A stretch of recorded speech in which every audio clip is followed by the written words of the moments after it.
Now you've seen an example of an image broken down into a 2D grid of grayscale pixel values that has a width and a height, but color images are a little different. Color images are interpreted as 3D cubes of values with width, height, and depth. The depth is the number of color channels. Most color images can be represented by combinations of only 3 colors: red, green, and blue values. These are known as RGB images. And for RGB images, the depth is 3.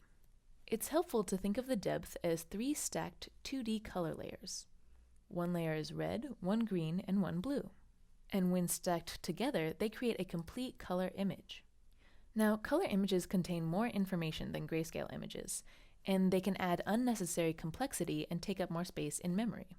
However, color images are also really useful for certain classification tasks.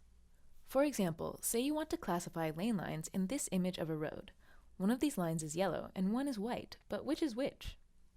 You might see a slight difference in the grayscale intensity of the lane lines, but the difference is so small and it varies under different lighting conditions. So this grayscale image does not provide enough information to distinguish between the yellow and white lane lines.